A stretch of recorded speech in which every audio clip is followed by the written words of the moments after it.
Now, one of the messages President Putin might have been trying to send was that he could go nuclear using tactical nuclear warheads. All the missiles that he's been using can take nuclear warheads. If he did that, again, what should America, what should NATO, what should the West do? Well, I think one thing that's important before we get to that stage is to increase our efforts to deter him from thinking about it. Putin has bluffed about the use of nuclear weapons before. Every indication so far is that the current talk is also a bluff. But I don't rule out the possibility of nuclear weapons if Russian forces in Ukraine collapsed or if Putin found himself in really dire straits politically inside Russia. And we need to make it clear to him, and we need to make it clear to the people around him in his government so that they can take action before he does anything like that. But we need to make clear if Putin were to order the use of a tactical nuclear weapon, he would be signing a suicide note. And I think that's what it may take to deter him if he gets into extreme circumstances. He'd be signing a suicide note. Why?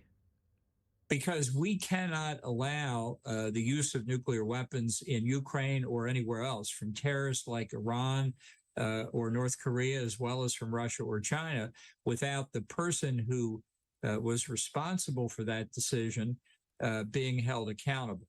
There are a lot of proposals for destruction of Russian forces inside Ukraine, the Black Sea Fleet and the like, if Russia were to use a nuclear weapon. I don't have any objection to that. They're the ones who invaded Ukraine, but they would not have been responsible for ordering the use of the nuclear weapon. And I think by making it clear, we will levy responsibility on the person who makes that order.